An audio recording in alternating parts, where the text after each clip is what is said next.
You've got the look in your eyes. You're on a mission, burning ambition. You've got your eyes on the prize. You've got to rise to the challenge. Show them what you got. Suffer to take what's yours. You are kings now, curse of titans.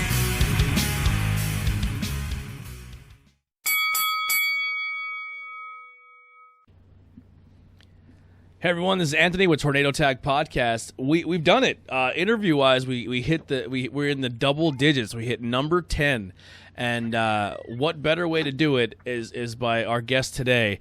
Before we get into that, though, I want to let you guys know all the links, anything we talk about, and anything you want to look to support will be all the links below. Whether it be to contact for bookings, to buy merchandise, to follow some wrestling pages, where maybe some promotions in the area, or maybe to educate yourself on a new promotion and how to go watch stuff. Everything will be below. Also, will be our merch and stuff and our links. So if you want to buy a Tornado Tag Podcast merch, whether t-shirt, hoodie, whatever all's there, or if you want to just hit a donation up to us, it's all there as well. And all the links, like I said, will all be below. So definitely go check that out. It takes a couple seconds. Go to a Facebook page, give a like, hit the subscribe button if you're here, if it's your first time, and help us grow. Let your friends know, and wrestling fans, we have a lot of cool content on this channel besides just pro wrestling. So check that out as well.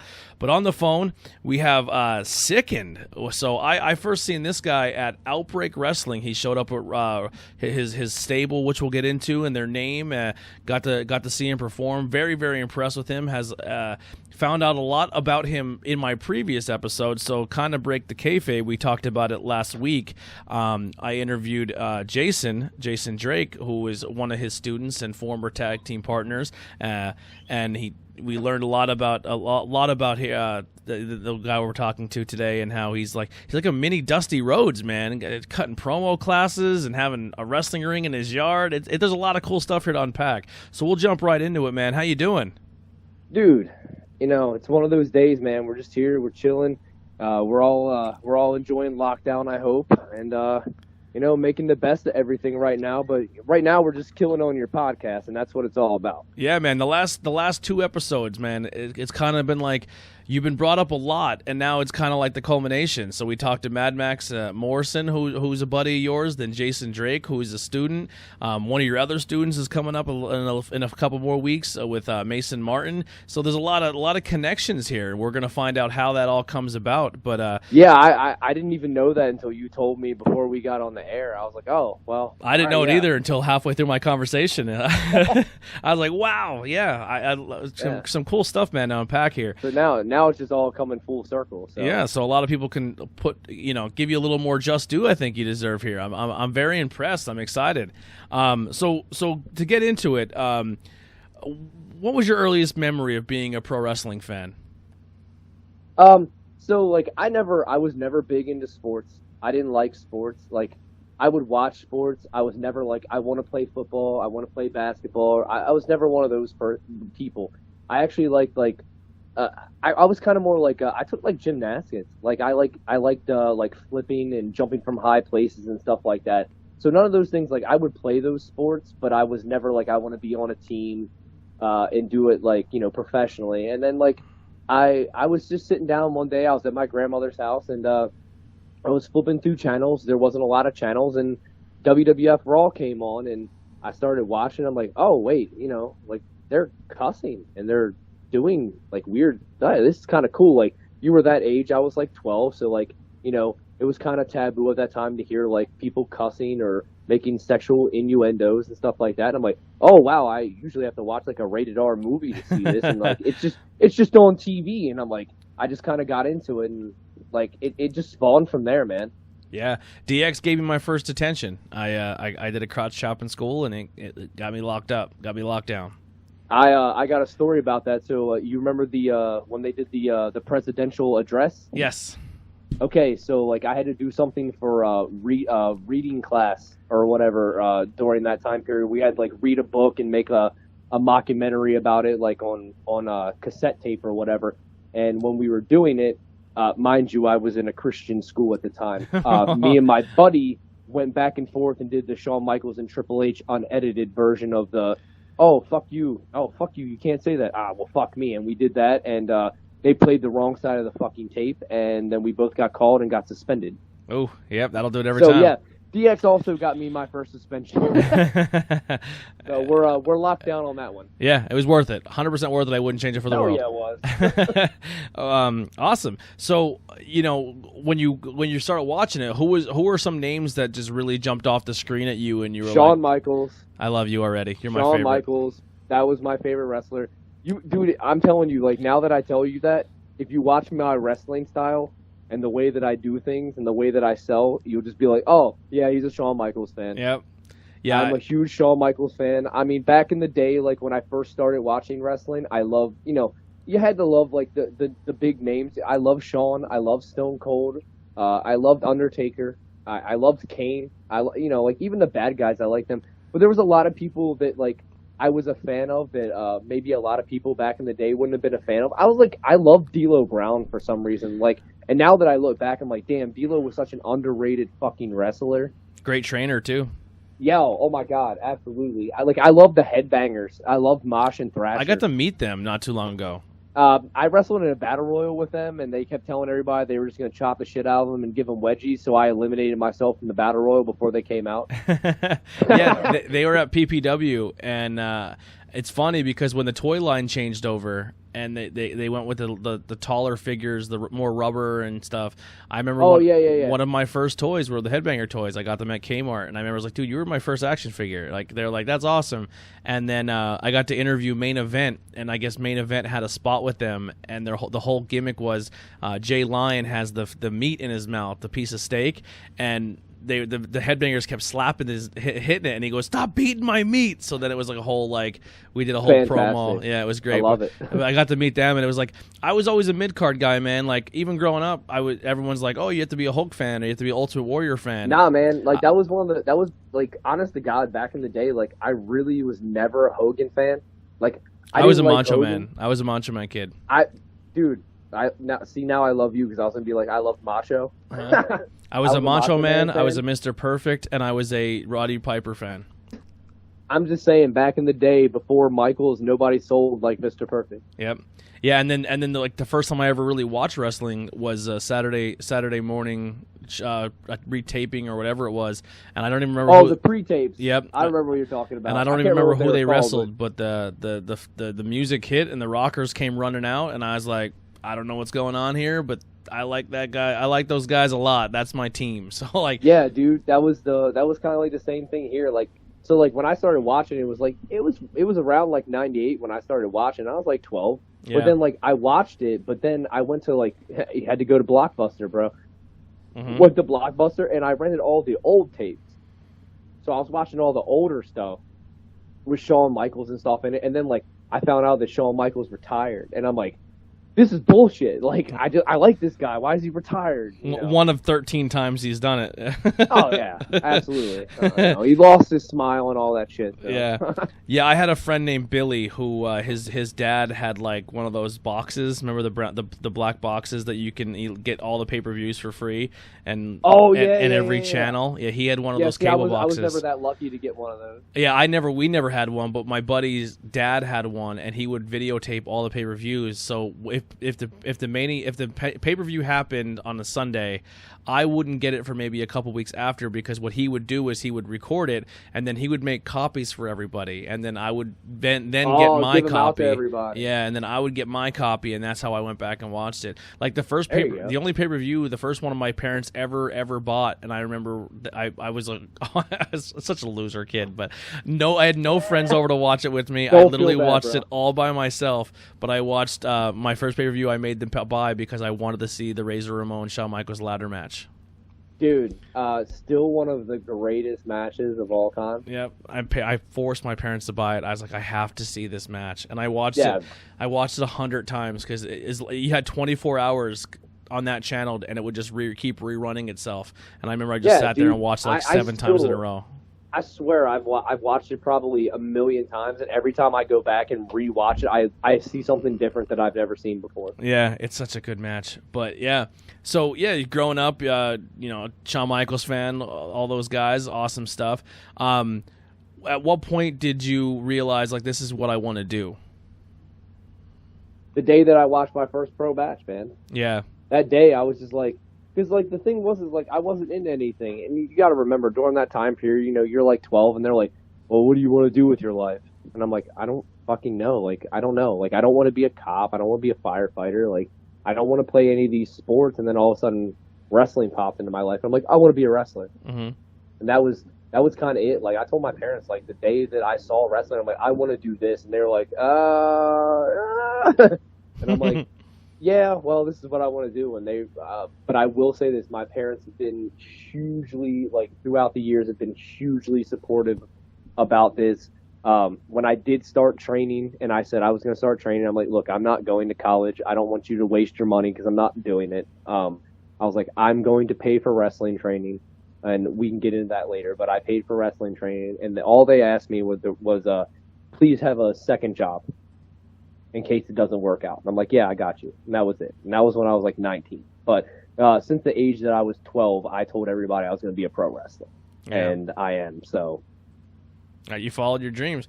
How did I did. How did you get to the point where you found your first school? And because it seems like a lot of guys I talk to, some guys get really fortunate and they said, oh, wow, I found a Google search of something here. And some guys didn't have Google searches, and they drove all the way to 4 states over to get training because they didn't think there was anything in their backyard. Where did that fall in for you?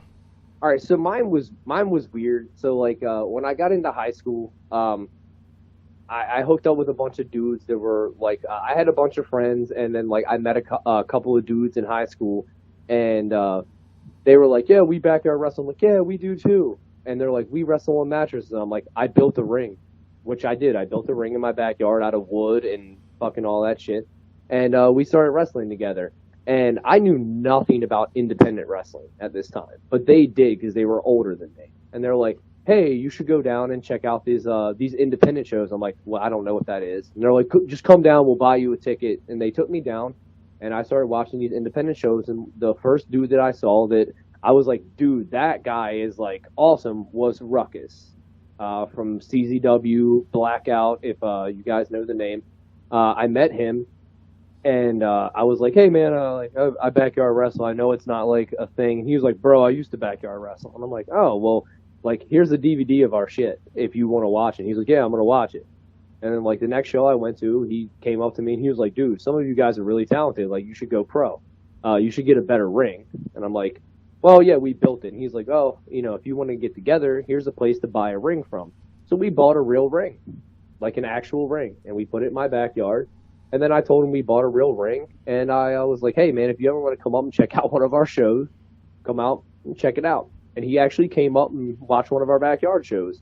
And he just started picking out people. And he's like, oh, so you want to wrestle? And I'm like, yeah, I do. And he was like, well, this is how much it costs. And I walked in my house, and I pulled all the money out of my wallet, and I said, here's the money. When can you train me? He goes, I'll be here next weekend. And we started training the next weekend. And then I trained for 3 months before I had my first match. Wow. So a lot of you were out. Self-taught, and then you had that guy who was just like, hey, I feel like you're at a level where I wouldn't even say it was self-taught. Like, I mean, like, yeah, we knew some stuff. Like, I paid a lot more attention than a lot of people of how to, like, lock up or run the ropes, and then it was more fine-tuning when he got here. Yeah. But he had to teach me how to make shit work, like make psychology work. Like, obviously I can't bump somebody that's bigger than me. So, like, I shouldn't be bumping a dude that's 300 pounds, Like, I should be bouncing off of him like he's a fucking big-ass balloon. Yeah. So, like, it was one of those things. But then, like, when he came here, and, like, there's more to it. Like, I kept going to his shows, and I would talk, and then, like, I went to an ROH show, and he wrestled Nigel McGuinness for the ROH heavyweight title, and he ended up getting hurt. And his girlfriend recognized me from all the shows, and she came and got me and was like, "Hey, you're the one that always brings Ruckus Black and Milds in Maryland." I'm like, "Yeah," and she was like, "Come outside and smoke a cigarette with me because like he's hurt and they won't let me in the back." And I was like, "Okay." So I started talking to her, and then I remember Claudio Castagnoli, who is Cesaro in WWE, came out and was like, "Hey, Ruckus is okay. Well, he's all right. He'll be fine." And she was just like, "You want to be a wrestler?" And I was like, "I do." And I was like, she was like, "Aren't you the one that he told to buy a ring?" And I was like, "Yeah, I did." And she was like, "He's gonna call you tomorrow." And I was like, "Yeah, okay, whatever." And she was like, took my number, and I like went home, and I was chilling the next day, and my phone rang, and he called me, and he was like, "Yo, is this Nick?" And I was like, "Yeah." He's like, "This is Ruckus." And I was like, "What the fuck?" And he was like, "You want to train?" And I was like, "Yeah." And that's when I was like, "Hey, you want to come up and watch one of our backyard shows?" And he came up, and it all just spawned from there. Awesome, man. Awesome. Yeah, I wonder if Turner was there at that point in time because he was around ROH. I'm not actually sure. This would have been 2008. Oh no, he was. Yeah, I don't know by then. Yeah, this would have been 2008. McGinnis was still the heavyweight champion. I remember the show that I watched because it was in like Norfolk, Virginia. Turner was there when he was trained by Punk. That's when Punk was there. Yeah, no. Yeah, because McGinnis was the heavyweight champion. I remember they had just they brought in Motor City Machine Guns to wrestle like the Embassy, and like it was a really good show. I remember they were like at a soccer arena in like Norfolk, Virginia. We drove like 3 hours to go watch the show. Wow. So like it was really cool, and the fact that he actually like called me the next day, like when he had like he like hurt his back and got like a really bad concussion, and he still called me. And I was just like, because when she told me he was going to call me, I was like, yeah, okay, sure. Yeah. And then he actually did, and I was like, oh, shit. And, like, he came up and was, like, very cool, and, he trained me, and, like, now me and him are, like, it's one of my best friends in the world now. Like, it's my trainer, so. Mm-hmm. Yeah. So when did you get to the point where you were like, I'm going to start training other people and paying it back? So when I first trained, like I said, I had a couple of my friends who kind of like yarded with us that were like, Ruckus was like, "Yo, they should train. And what basically happened is like, I kind of almost ended up paying for them to train because I wanted to train, and he kind of gave me like a deal for it because he just wanted these other people to train and have somebody to work with us. And then like he would come and he would teach me the spots because he realized that I understood what he was talking about. So like he would teach me the things that he wanted to be done, and then he would sit out and watch us, and then I would run the spots with the other guys. So by proxy of training me, he also trained me how to be a teacher.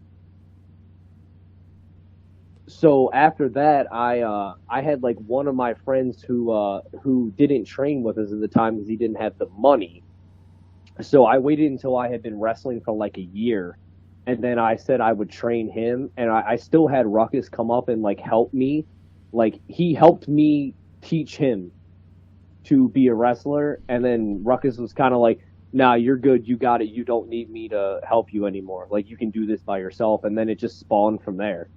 And then it was just kind of like word of mouth. Like that dude like went to somebody and was like, "Yo, Nick's training people," and then like I would start going to shows, and people would be like fans would be like, "Hey, I heard you have a training school. Like, I heard you train people." And I'm like, "Oh, yeah, I'll train you." And then now I have over like 40 students that I've trained. Wow, that's awesome, man.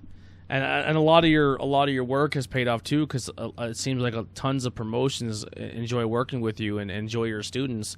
That's the biggest thing, man. It gets to the point where like I don't care about myself so much. I care more about my students. So like I love when like I get a student or students that go somewhere and I'm not there. A lot of the times I bring them with me at first, but then when they're able to go off on their own, I'll send them to other promotions. But then like the promoters will call me and give me feedback. Like, "Dude, your kid came in the locker room. He shook hands. He was so respectful. He asked me if he could set up chairs. He stayed and helped set up the ring. He tore down the ring. He put on a really good match. He cuts good promos. Like, we want him back." And I'm like, all right, cool. My kids are doing what I like, like that's what I'm looking for. So like the feedback is like more special to me than the fact of just me being in the business in general. Yeah. It's kind of like you've going back to the Shawn Michaels thing. You kind of created your own little clique in a way, like being from Maryland. I mean, you have stretched from Maryland to Virginia to Delaware to Pennsylvania, like you're West Virginia. Yeah. The crazy thing is, my dad actually says it's the best. My dad's like, you're like fucking Tony Montana. You create your own empire, and I'm like, thanks, Dad. Yeah. Yeah, so. It's very impressive. When Jason was talking about it, he said, we were training and we would do this and we do that. But then I remember sitting in the house and we would watch tapes all day and we would watch wrestling matches and find out the psychology to the match and watch promos and do promos with each other. I was like, I said Sickens run a little NXT down there. He's like a little dusty. Yeah, I mean, like that's the kind of stuff we would do. Like, like my ring's outside, so like, if it was a day that it was raining or whatever, I would just be like, don't not show up to training. Like, come over, and we would just we would sit downstairs, and like now I've like clubbed my whole basement into like a whole apartment and stuff. But I'm like, no, come downstairs. Like, I'm gonna show you a match, but you need to tell me. And I'd give them pinpoints. I'd be like, tell me who's the face, who's the good guy, who's the bad guy. Tell me where the match stops. Tell me, give me stuff about it. And then like I would just sit there, and we have a green screen and stuff. So I would put up the green screen. And I'd just be like, all right, here, Jason, you're wrestling me, and here's the date, here's the company, and this is why we're wrestling. Shoot, go. And then like I would just critique the promos, and we would just do that all night. Mm-hmm. Now and we still do that. It's important. Like, that's a very important part of it. We made a joke. Like, we made a joke on our podcast on by the time this airs a while ago, and we made a joke saying, sometimes wrestlers, it's kind of like an RPG video game, and they take their points and they stack them all in their talent, but they have no charisma. Or some people stack them all in their charisma and have no talent. It's like you got to balance out a little bit. You know what I mean? Like, no, dude, that's absolutely true. And like I did a podcast the other day, and they were like, if you because I was talking about the Attitude Era, and they were just like, hey, if you could go a promo battle with somebody in the Attitude Era, who would you promo against? And I immediately was just like, anybody that sucks worse than me. Yeah. And they were like, what? I was like, dude, I suck at promos. I'll tell you what, going back, when I was a kid, the Attitude Era was epic. And then going back and watching it now, it's like, man, there was only literally a handful of people who were like... They were really good at promos. Yeah, they were. A lot of it was just character and promo and story. But when it comes to like in ring, a lot of them weren't superstars. Like today's today's time, everyone's really good in the ring, but maybe where they do lack is the charisma. They lack in promos. And that's one of my big things. Like a lot of my students come to me and they're like, dude, Ricochet is amazing. Like, why are they not pushing him? Like, 'cause he can't talk in the mic. He's no mic. I'm like, he has no mic skills. I'm like, same thing with Aleister Black. Like, Aleister Black is awesome. Mm-hmm. He has no mic skills. He's bad. They suck. And that's the thing, dude. Like, WWE is looking for dudes that can do... They care more about people that can talk than can wrestle. That's the problem. Yeah. Or someone who's entertaining or gets over. I mean, I know he's a buddy of yours as well, and you worked with him, but like... That's the reason why Ellsworth blew up as quick as he did in WWE. He was entertaining. He wasn't horrible in the ring either. He was good in the ring. I mean, he was obviously size wise. He was a tiny guy with a bunch of giants, but he was entertaining and he got himself over. I lose you. Hell, are you there? Why did my Bluetooth connect? Oh, I know what happened. My Bluetooth connected. I think my wife's home. My car pulled up out front and it connected to the Bluetooth. So she was probably listening to our conversation while she was parking the car. I was like, I heard a female. I was like, hello. Yeah, that's probably exactly what it was. I was like, hello. Yeah, why is it doing that? A lot of people only saw Ellsworth on TV, and I'm like, a lot of people don't know this dude can actually wrestle. I'm like, dude, I wrestled him for like 10 years before he went to WWE. I'm like, dude can wrestle, but dude can cut a promo. That's that's what got him his job. I kind of got caught up with the stuff that happened with the internet with him, where I was like really, really angry, and I was like, no, I'm not supporting him no more. And then I talked to people who know people and people who know him, and they're like, nah, man, none of that was true, and there's a lot to it. I was there through that whole thing. and like trust me, like yeah, that was a lot more bullshit than it needed to be. And I mean, doing obviously, a we can. podcast, and you kept connect. Sorry, my wife just walked in. And was like, "What's going on?" I said, Oh, you're good. The Bluetooth was connecting to the car." Yeah. We apologize. Sorry.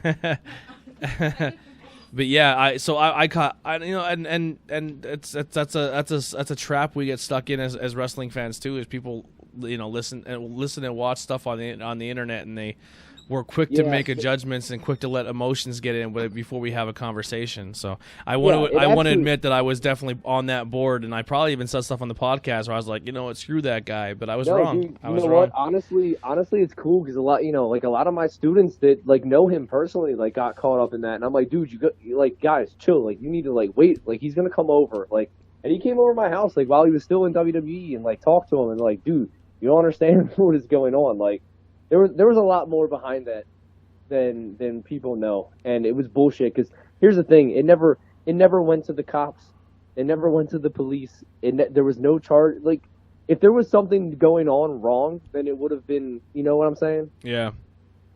But, yeah, it's nutty, man. It's seriously crazy. Like, we won't get into the details of it, but it's just one of those things. No, where people I'll never go into details. People are quick to like that, people are quick to judge, and people are quick when they see someone get successful. They're like, how can we bury this guy? Oh, dude, trust me. Like, there's so many local wrestlers that went on ham about that. Trust me. Yep. But. Yeah. Not trying to draw too long about that. I know you got time limit, brother. No, absolutely. I think that's an important thing to talk about because it's someone who, you know, who's had impact in. Well, he's very. I'll tell you right now, he was very influential in my wrestling career. Yeah. Because, you know, Ruckus took me and he trained me, but Ruckus never took me on the road with him. Yeah. Ellsworth met me at my first show that I ever wrestled, which was for Ruckus, and Ellsworth took me and goes. You know, he'd already been in for like 4 or 5 years, and he was like, look, you got a lot of shit you can do. Like, you're a good-looking kid, you can do a lot of shit, but you don't know how to portray yourself yet. Let me take you on the road with you. And he literally took me under his wing. It was like him and Axel Rotten, Adam Ugly, and Doyle Dave, like, took me on the wing. And I rode the road with them for my first, like, 3 years of my wrestling career. And they taught me how to, you know, be in this business. That was never Ruckus. Ruckus taught me how to wrestle. Ellsworth taught me about this business. Mm-hmm. So I will always, anytime anybody's like, who trained you? I'm like, Ruckus and Ellsworth. Yeah. Yeah, I remember Those are my dudes. I remember being at SmackDown 1000 in Wilkes-Barre, and he came out and the place popped because he was like a hometown dude, and he's getting that love. Oh, yeah, man. Yeah, it was awesome. He still does, dude. Like, he was at my house like 2 days ago, and we were chilling, and like, you know, we went out to like grab fucking like some sodas and shit, and people were like asking him like, hey, can you sign my t-shirt, like shit like that, and I was just like, what the fuck? He has 2 wins over AJ Styles. Yeah, dude, that's the claim to fame, dog. And he put Mela on the map. I'm a huge Mela fan. Yeah, dude, me too. She's gotten like, so honestly, good as of lately. Like, she's improved so much. I think she is one of the best super kicks in the business right now.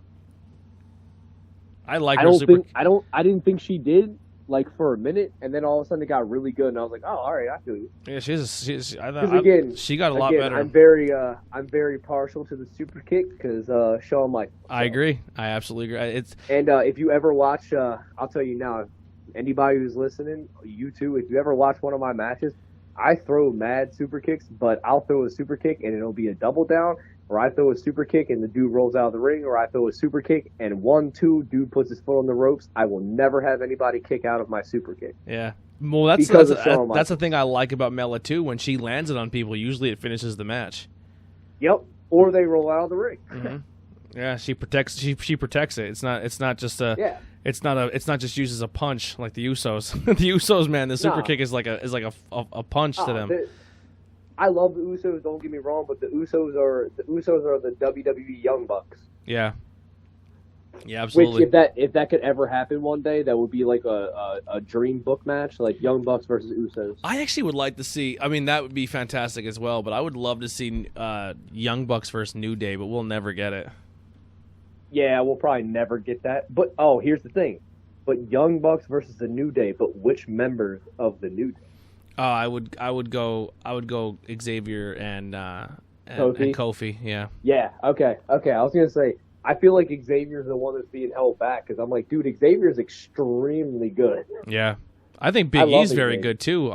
They all can have single pushes. I think they are all extremely good and they should all be great by themselves, but they're doing very well this way. So like, why fuck it up at this point? But yeah. No, but I was always a big Xavier fan, even back in TNA when he was like Consequences Creed. I was a huge fan. Yeah, well, here's the thing too. I always tell our fans is I was that guy who was just I was strictly to a brand. I was a brand guy, so I never watched any promotion but WWE because like when I grew up during the Monday Night Wars and I refused to watch WCW. The first promotion that I actually accepted besides WWE was ECW. But even then, that was not easy to find, so I was more a WWE guy. But now, like, I didn't know anything about New Japan. I didn't know anything about Impact. I didn't know anything about any of that. So I'm really, really late to the game. So a lot of times, like, when I see somebody for the first time, they're like, oh, he has a whole career for the last 10 years here. And I'm like, really? Yeah. They're like, yeah. I'm like, oh, so I have to go do some research now. So I'm one of those big people that I do, like, the research on people. Mm-hmm. So, like, I do, like, to find the backstory thing. Like, I had to, like, not bury it the other day when I was doing a podcast. And you might have to adjust your microphone there quick. Oh, you good? Can you hear me? Yeah, it's best. Yeah, you sound like you were getting a little further away from it. It was hard to hear you. I'm sorry. I pulled the phone away from my head. That's okay. But they brought up, like, Orange Cassidy. I'm like, oh, yeah. And they're like, well, people don't think that Orange Cassidy can work. And I'm like, oh, he's fantastic. I don't. Huh? He's fantastic. Yeah, but I'm like, I know him from other things because he did other things besides being Orange Cassidy, and I didn't want to bring it up because I didn't want to bury that thing. Yeah, I mean, we talked about it a bunch in the show. I mean, he was in Chikara, like he, you know what I mean, like yeah, he was firing. Yeah, he was firing in Chikara. Like, so I just got my pro wrestling tee stuff in. So I just realized that when I was talking on the podcast yesterday that they didn't realize that. So I'm like, I don't want to bury him. No, we that up. Well, Andy Header, who's on our show, trained in Chikara. Matt Turner, who's on our podcast, worked Chikara and worked Cassidy a few times. So like, yeah, I actually worked Chikara. I worked Young Lions Cup 2010. Oh, that's awesome. I worked Ophidian. Oh, okay. Yeah. I actually have Deshaun coming on the show hopefully soon. Deshaun Pratt. Oh, that's my dude. Yeah, dude's a legend. Oh yeah, man. Such a good guy. Oh, dude, he helped me out so much, bro. Like in my early years, he helped me out so much. Yeah, I'll always support that guy. He's such a cool guy. Fuck yeah, dude. But yeah, so you're training, you're doing things. So first time I seen you was at Outbreak. Actually, you were at Outbreak twice. I seen you. I think it was 2 different occasions. The first time you kind of came out with your squad, and then the second time you guys had that like falls count anywhere match where you jumped off the bleachers. Oh yeah. Yeah. Is there any plans? I know it's hard to say now because everything with the world going crazy, and Outbreak took a huge break there for a while. But they seem like they're kind of hitting their stride again. They want to come back. They're going to start doing stuff. Is there a chance to see you back in the Outbreak area? Oh no. We've definitely talked about it. We're definitely we'll be back. We'll be back in the trios. It'll be me, Vic, and Jason Drake. We've talked about it. It's just at this point, it's just finding the right time for everybody. Perfect. Right now, I'm primarily doing singles right now. Jason's doing his thing, and Vic's still injured, so like it's hard to know like when it'll all cumulate again. Yeah. But even during that time period, like I did that random pop up where I came to Outbreak even when I was doing the trios thing, and I popped up and I did the singles match. I did like a dark match or like a pre-show match against like Nick Anarchy. Yeah. And I did that. That was one of my students. They went to see what he could do, and they were like, "Hey, will you work him?" And I was like, "Yeah." And I came in and I did that match. But no, we'll definitely be back. Outbreak's one of we consider that like one of the home places that we would like to always be at. So we definitely have plans to come back there. We just don't know exactly when it will be because my schedule is crazy. I keep a crazy schedule. Yeah, so, it seems that way. Like I said, you're training, and then you're someone who's like you're like a band who never gets off the road. Like you're never in the studio. You're always on the road. And like I said, you're all over the place. I mean, every state in your immediate area, if it's bordering where you're from, you're pretty much working those states. Yeah, that's the big thing. Like, I love to do tag. Like, I primarily like to do tag. I've always wanted to do tag, but, like, my first, 5 years in the business, nobody would let me do tag because they're like, oh, you're a young, good-looking kid. Like, you got to do singles and you're a cruiserweight. And then, like, finally when I started to get to do tag, you know, and then it was like, if I got hurt or, like, my tag partner got hurt, now, like, my tag partner is hurt. So, like, you know, when that started happening, I started doing a bunch of singles matches, and, like, that progressed. And then I was doing, like, double shots on Friday. So I was wrestling one show, leaving one show, going to another show. Then I was wrestling Saturday, like, maybe in, like, I remember one time I was wrestling in, like, North Carolina, and it was an 8-hour drive. We drove down to North Carolina, wrestled in North Carolina, drove home as soon as I was done wrestling, got back to my house and set my ring up and started training on Sunday. Ugh. So there was like you sound like the podcast. Like I'm the podcast version of your wrestling game. Like, yeah, dude, you were like, I did like 7 in one day. I'm like, yeah, bro, I feel you. I got you. Yeah, it's crazy. I respect the hustle, man. It's not going to get anywhere. Dude. It doesn't. You don't get anywhere without hard work. Oh yeah, dude, you got to do what you got to do. Like, you love this, you know, you love doing the podcast and, like, getting the guys on, and, you know, fuck yeah, you do your podcast, and I'm sitting there trying to go out there and, you know, get my name out there. So, you know, good stuff for both of us. Absolutely. So who are some names that you worked with that people should know about that you had really good matches with that you're a big fan of? This is always the part that I hate, because, like, my students always give me shit when they listen to the podcast. It's always, you didn't say my name. No. The big thing is they always go, because, like, if I ever hear them say, like, a name or whatever, I'm like, yeah, go ahead and sweep that name under the rug. So, like, they do it to me when they hear my podcast. A dude I had, I love working Shane Strickland. Oh wow. Isaiah Swerve Scott, like that. I've had some of my best matches with him. My AKA Killshot. That's where I first heard of him. Yeah, Killshot. My 3 best matches that my 3 best matches I'll ever say is Ruckus, which is my trainer. We've always had killer matches. Love working him. Shane was always amazing to work with. And my third favorite feud was Michael Zamidio, who is one of my students, and that dude is just killer in the ring. Like, I had to have him teach me how to do, like, collegiate wrestling in order for our shit to make sense. Yeah. Because he's so mat based and I'm not. So, like, our feud really revolved around him working my leg, and, like, it had to be a lot of mat based stuff, and I don't know how to do that shit. But he also really didn't know how to do cruiserweight shit at the time. So I had to teach him how to do the cruiserweight shit, and he had to teach me how to get out of all his holds. Yeah, that's what So I took a huge break from wrestling for a while. So, like, I would say like around 2004, 2005 is when I jumped out of wrestling, and I was like, I'm done with this, because I fell in love with mixed martial arts.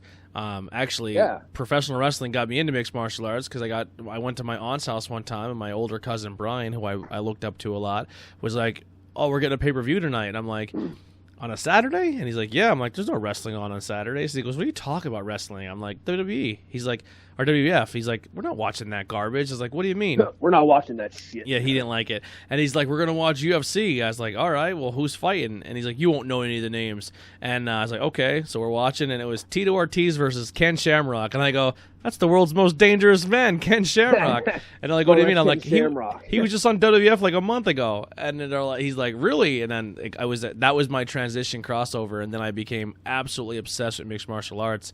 And yeah, dude, that's awesome. Yeah, and then I got away from it. I not got away from it, but then I fell back in love with wrestling. I had people come up to me and they're like, "Yo, you used to be a big wrestling fan. You should watch it again." And they're like, "There's 2 guys right now that you have to watch." And I was like, "All right." So it was Royal Rumble, and the 2 guys I had to keep an eye out were Daniel Bryan and CM Punk. And it was both their last Royal Rumbles. Shortly after that, they were gone from wrestling.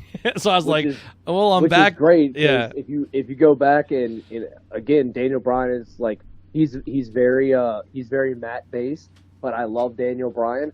And then when I found out that he was trained by Shawn Michaels, I'm like, it makes sense now. Yeah. Well, that was the thing too. So I watched guys like Daniel Bryan, and then I fell in love with like a lot of these guys. Like another guy who I think is excellent is like Kenny O'Reilly and stuff. Like where they transition their mixed martial arts skills into pro wrestling and make it look even more legitimized and make it look more real, and it flows really well and it's more believable. I don't know. So when guys can transition and do the two, it's awesome to me. Like I fall like I love Shayna Baszler. Like I could watch her all day long. She's absolutely fantastic. I'm a huge Baszler fan, but I hated Rousey.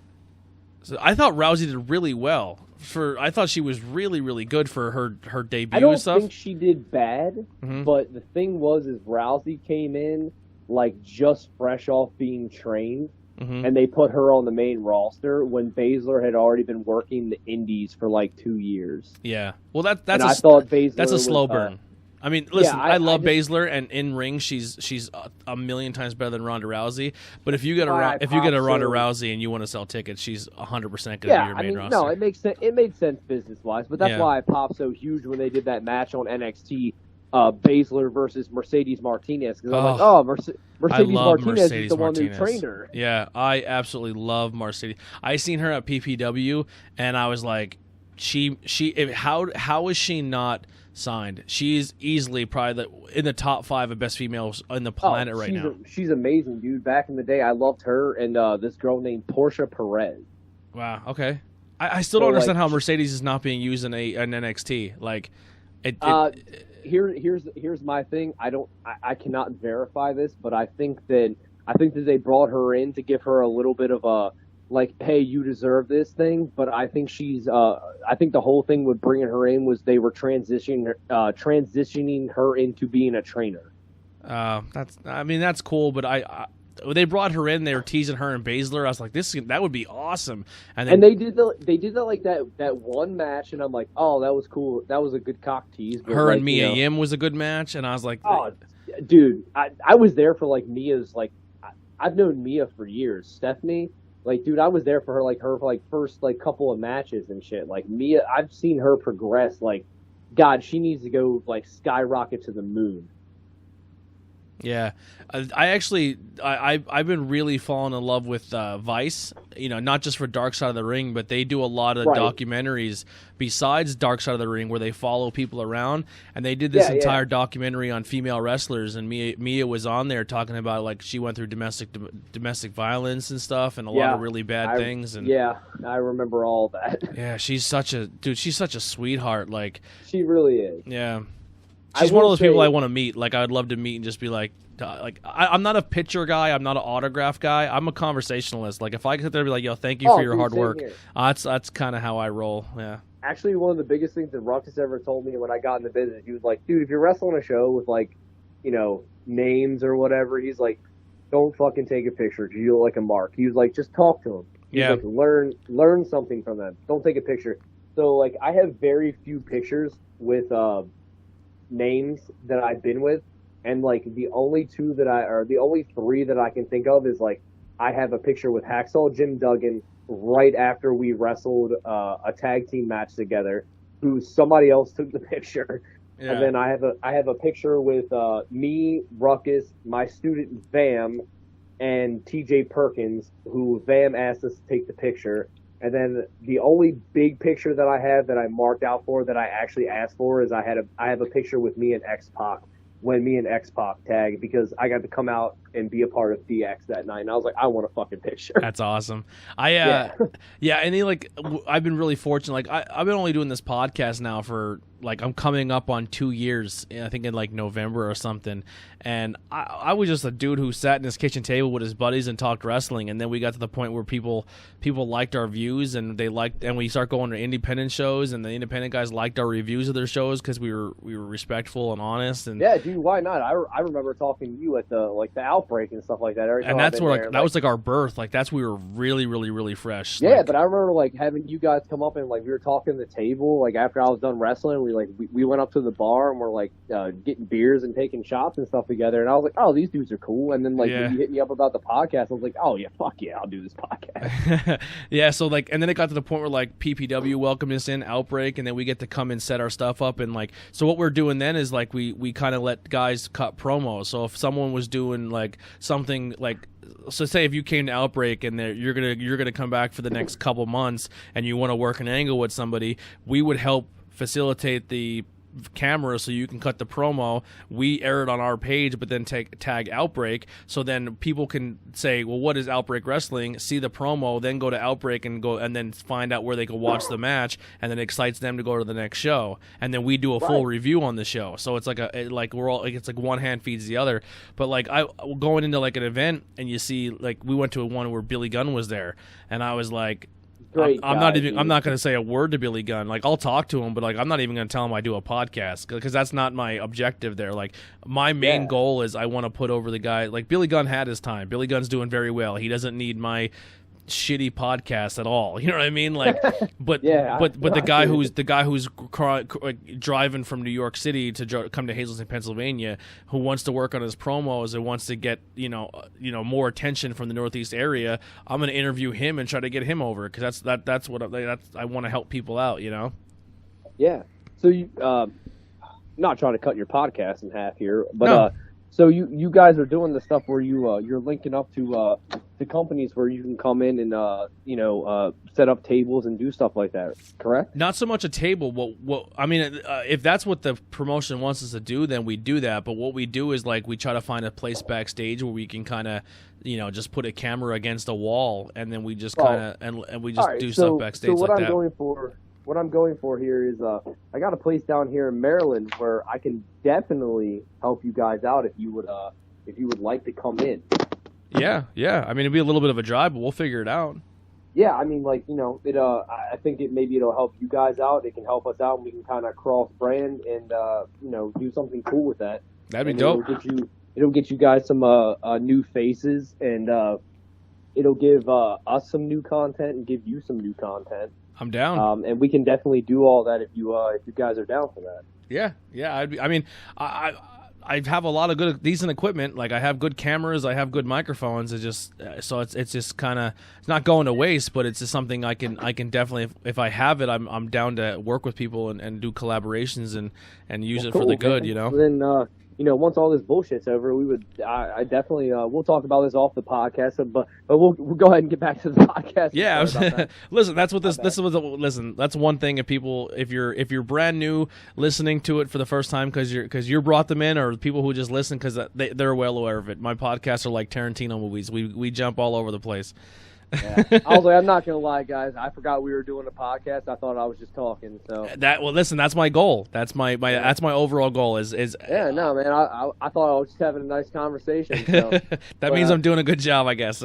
Oh yeah, man. No, I'm enjoying this. So go ahead and go with your podcast now. So what are some future goals once this all goes down, or what are some things you have working on right now? Dude, my big thing is like literally like I'm working a lot with Ellsworth's company, James Ellsworth, down here in Maryland, Adrenaline Wrestling. I'm working a lot with them. It's training with me is kind of like the NXT to get to the ACW level. So a lot of my students, almost 90% of the roster for ACW are my students. Same thing with C3W, which is Capital Combat Championship Wrestling, which is in like the DC, Maryland area. Mm-hmm. I also help book for SCWA, which is up in Glendale, West Virginia. So I have my hands in a lot of different honeypots right now, and nice. That's what I like to do. Like I'm not really looking to, travel the roads. Like I broke my body years ago when I first got in, so I'm like, I don't think I can do that, but I'm making good money doing what I'm doing, and I like helping getting the next generation to where they want to go. And I have a lot of good students that are going out there and murdering this wrestling scene right now.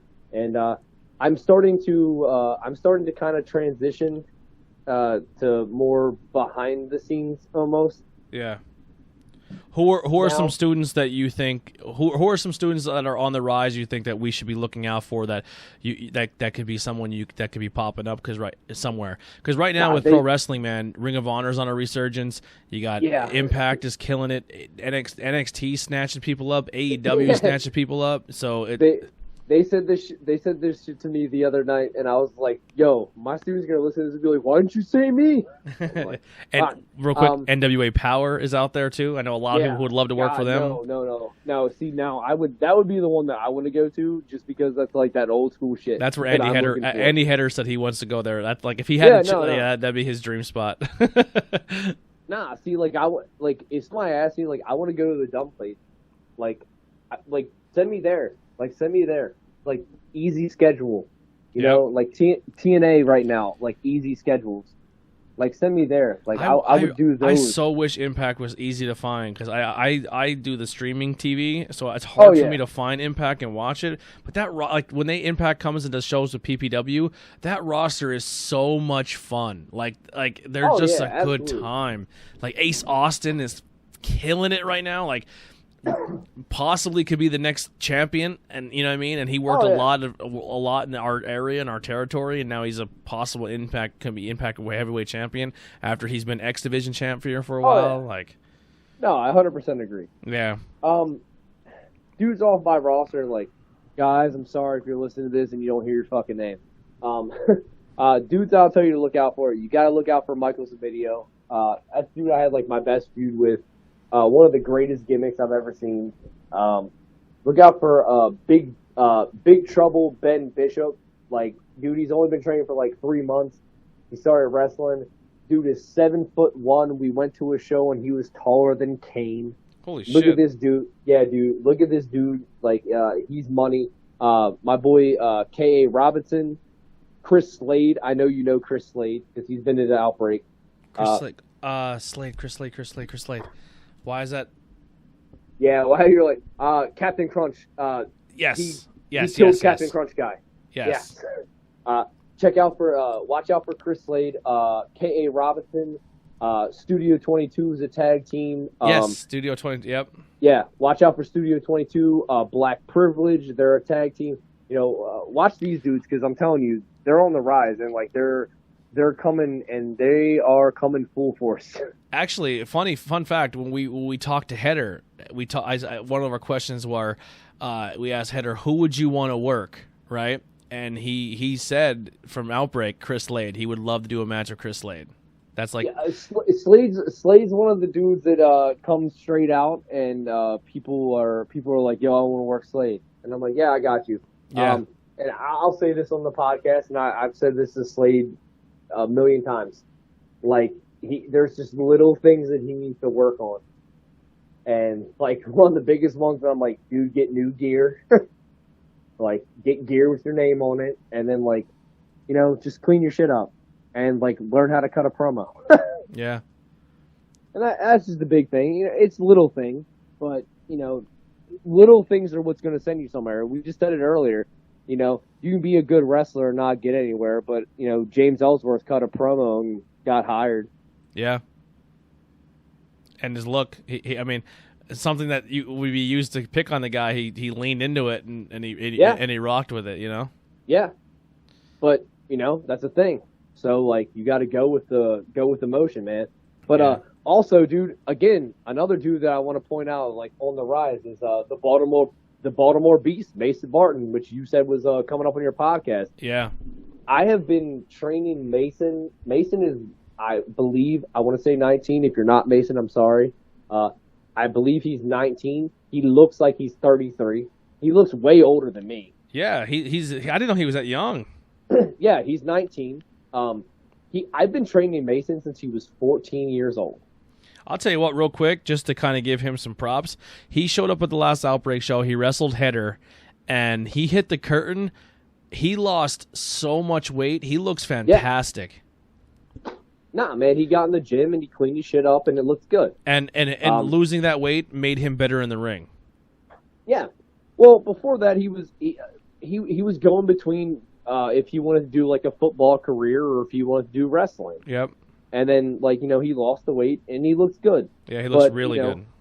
Mason came to me and was like, I want to start doing like the deathmatch stuff. And I'm like, hey man, if that's what you want to do, go for it. Just be careful. Like, don't kill your body because you're young. And like, I wasn't doing deathmatch stuff, and like, I've broke both of my ankles. I've torn tendons and ligaments in both my knees. I've fractured my eye socket. I've broke my nose. Like, I popped my shoulder out of place, and like, I'm only 31. Yeah. So I'm just like, be careful about what you want to do. But, this dude's out there killing it now down in H2O with Matt Tremont, down in New Jersey, and like getting on the deathmatch scene. So I'm like, if that's what you want to do, then, and he's pushing it. So, good for him, man. Yeah. Now, there's a guy down in the Maryland area, too, that we kind of talked about last week on the show. You have some connections with. He was just, I know, once again, when this airs and when we recorded it, just, for the sake of people listening, be like, yo, that's old as hell. Mr. Grimm making some AEW appearances. That's one of your guys down your area, right? Yeah. I always try to say this in the right context. I did not train Grimm. And I will never promote the fact that I trained Grimm, but Grimm did come up here, and Grimm worked out at my house a lot during a certain time period, and I taught Grimm some of the like his 450, like being a big guy and teaching him how to dive over the ropes. Like, he learned that stuff at my house. Yeah, he pulled that off. He pulled that off in I think like a triple threat ladder match or something during an Outbreak show, and It blew my fucking mind because he doesn't look like a guy that can pull that off, and he does. But you want to talk about the epitome of hard work? That dude, just like you, man, he drives anywhere he needs to go to get an opportunity. I've watched him show up at Outbreak with his kids. He wrestled Castro for the world championship, came up short, and then went over and changed a diaper and made sure his kids were good. Like, just he's a hard working good dude. Absolutely great with that stuff. And he came up here, we met back in the day, and he was trying to change his gimmick and stuff like that, and I told him to come up to my house, and I tried to help him out, and I think I was just messing around doing a 450, and he was like, I want to do that, and I was like, no, you can do it, and he was like, nah, I don't know, and we taught him how to do a 450, and we taught him how to dive over the ropes, and it just kind of spawned from there. And he's even shared on his Facebook page of him doing that at my house, saying, like, this is the first time I ever did it. So I will never claim that I trained Grimm, because I did not train Grimm, but I helped Grimm. Yeah. Yeah, he's a good dude, man. I'm very impressed with him. When I seen him on AEW, I was like, good for him, man. Nah, great guy. Yeah. So, yeah. Great guy. And one of the biggest things I will say about Grimm, dude, one of the best dads I've ever seen in my entire life. Agreed, 100%. Every time he comes up to my house, he brings all the kids with him, and he's always good. And I'm always like, can I give him candy? And they're super well behaved. Oh no, absolutely. Yeah, they do a great job. So what are some things you have in the work? I mean, now obviously some of this may already have taken place, but people can always go and find it. What are some things you got going on? Well, I mean, right now, a lot's going down with the, the lockdown and all this stuff with COVID. But, I'm still trying to put out content right now. So if you look and you watch, the Adrenaline Wrestling Facebook page or the C3W page or even Grimm's Toy Show, we're all trying to do collaborations right now. We're filming a lot of content here, at my house, just some stuff. We're doing some cinematic matches or just some regular matches. We're just trying to put some stuff out because all you got to really watch right now is AEW and WWE, and people are not all about that, and they want to see their local guys. So we're just trying to give some of give back to some of the local guys and put out the content for the people. So you can catch it on the Riot City's Most Wanted page, my personal page, James Ellsworth's page. You can watch it on all those. Grimm's Toy Show. You can check it out there. Yeah. Now, which one is that's the Adrenaline? Adrenaline Wrestling. Yeah. Adrenaline Wrestling is Ellsworth's. So we've been me and him have been doing a lot of matches recently just to have some fun. He ran me over with my tractor and threw me off my roof the other weekend. Just looking at some of the names he's had on the show, man. Joey Ryan, Gangrel, Hacksaw, Gilbert. Oh yeah, we have a lot, dude. It's always been fun, Sonny. Man. Sonny, Sandman. Gilbert's there a lot. Is he staying? Is he sleeping in someone's house over there? Nah, man. Gil actually lives on the Eastern Shore, so like I've known Gil since I got in the biz, and Gil's always really cool. So like, oh yeah, I never met him, but I watched the match he had with Header, and it was one of the most entertaining matches I've ever seen in my life. Yeah, dude, he's one of the nicest dudes I've ever had the pleasure. Like he's actually became one of my best friends. Like I love Gil. Like Dwayne's one of the nicest dudes I've ever got to like. I like Gilbert more than I like Goldberg. That's a true statement right there. Oh yeah, probably a better wrestler, honestly. 100% way better wrestler. And he's not a spring chicken, but I still think he can wrestle a longer match too. Oh yeah, absolutely. Yeah. Gil's like 56 or whatever. He might not look like Goldberg, but goddamn if he can't work or outwork Goldberg. Yeah. And he knows how to work a crowd too. He's fantastic. Yeah, that's a thing. Yeah. So people, well, all that stuff will be linked below too, so you can we'll have all their Facebook pages and stuff. Make sure you send that all over to me, and we'll put that in there. Oh wow, yeah, I actually see some older posters here of some shows, and Amazing Red, Mia Yim. Wow. Yeah, dude. Sarah Del Rey. Yeah, we had a lot of people back. Shelton Benjamin. Oh yeah. Is that Shad Gaspar? Oh yeah, we've had Crime Time. They were our tag team champion. Oh my god. Yeah, that's a shame. We had them recently. Some cool stuff here, man. And yeah, where are they out of? Are they out of Maryland? Yeah, we are out of Maryland. We do the we go all over Maryland. We're like Millersville, Annapolis, Sykesville. We kind of go all over Maryland, but we also do like Hanover, PA. We've done like Uniontown, Pennsylvania. We had plans to go into like West Virginia also. So yeah, we're making strides to do things. Cool, man. I'm excited for that. Like I see the Enzo Cass one. Enzo is one of the coolest dudes I've ever met in my life, man. I supported that dude. Same here. I here. supported the shit out of that dude. And everyone's like, yo, he's a fucking asshole. And I was like, is he an asshole dudes. because you're buying into his gimmick, or is he an asshole because he's an asshole? And then everyone's bro, one of the nicest dudes I ever met. We walked into a locker room and talked like one night. People perceive overconfidence as being a jerk or an asshole, and I think that's a huge mistake people make with some people. And I think Enzo's one of those people. Like Enzo's not gonna bullshit you. But he's super confident in himself, and I think people see that as being an asshole, and I strongly disagree. Yeah. Dude, crazy thing was like me and one of my students whose name is Eric, and Enzo's real name is Eric. Like we walked in the locker room, we were talking. I was like, "Hey, what's up, Enzo?" And he was like, "Yo, call me Eric." And like my student's name was Eric, and he was like, "Hey, Eric," and he was like, "Eric, nice to meet you." And then we sat down and we had like a nice conversation. And then like it was like a month or two later, we did another show for Adrenaline together. And like he walked in, and I was like, "Hey, Nick, nice to meet you," because I know your name, bro. I met you last time. And he like looked at my student. He was like, "Eric, what's up, Eric?" He remembered. Like that's why that dude was always cool to me. Yeah, he was at the PPW show, and he made sure every single person got their due. He made sure everyone got a chance to talk to him. He was just super, super, super cool.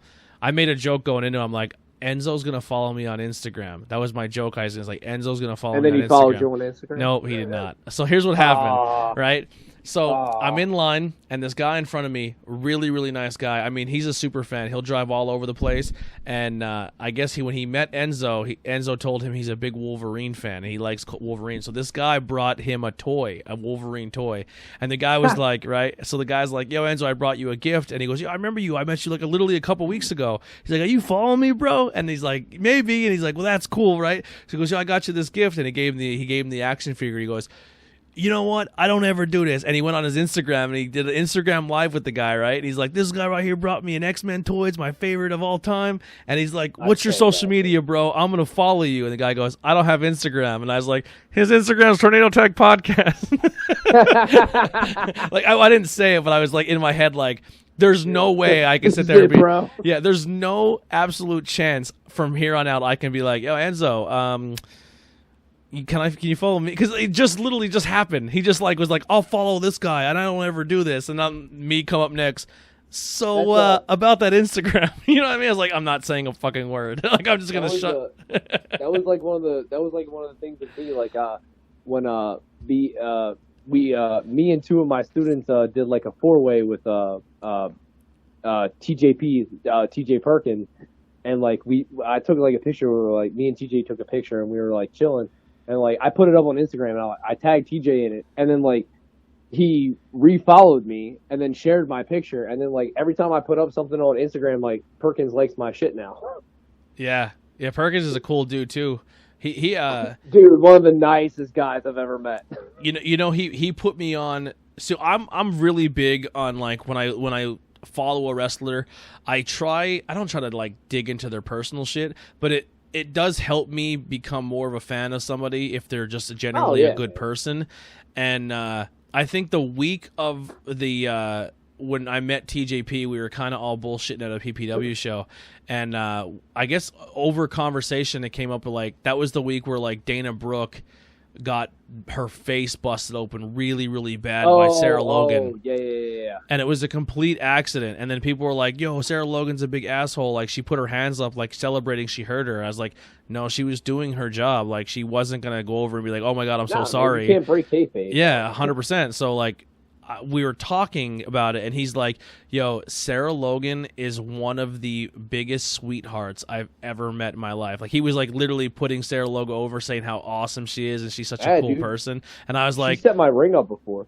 Dude, I literally, one of the biggest things I heard about her is literally her and Dana Brooke, when they weren't getting used on TV and during house shows, they were out there with the ring crew, as well as, like, heavy machinery and stuff. Like, Otis, they were out there putting the ring together. Like, no, that's... Yeah, no, I heard that, dude. Like, when she was back on like the Indies, and she was Crazy Mary Dobson. She lost a lot of weight too. Right before they released her, she dropped a lot of weight. She was looking fantastic. She had just came back from like Japan, and we had booked her and like I can't remember the girl's name from Japan because it was like a Yoshi show or whatever. I can't remember, but I was sitting on my ring and like I walked away and like they came in and I came back and she was. Crazy Mary Dobson, Sarah Logan was tightening my ropes, and I was like, "What are you doing?" And she was like, "Tightening your ropes," and I was like, "Get down, stop." And she was like, "Why?" And I was like, "You were in Japan, like you just flew in, like go sit down." Yeah, so I think she's gonna be one of those people. Once this whole thing goes back over, I think she'll be getting I think she'll get I honestly wish she would just go to AEW because I feel like she'll go kill the female division over there. They need help over there. They need a lot of help. Yeah. The best person they have over there is Statlander. I would. She's high. She's high. You know who I didn't like for the longest time, and she started to fucking grow on me, and then she went and got herself hurt. Britt Baker, man. Her first couple weeks that was there, I was like, oof. I don't see it what everybody else sees, and then she won me over. Britt is very good on the mic. Yeah. That's where she excels. She's very good on the microphone. Penelope's not terrible either. I mean, it does help. It does help. She's just really awesome to look at too. No, I really wish they would use her more than just a manager because she can talk and she can work. Yeah. So I'm like, stop using her as a manager. Like, give her something. Well, that was on Mercedes Martinez. We're doing it again. She came in. And she was their number 21. She was their 21th entrant. I'm like, if they're making her the last person in, that's a big pop.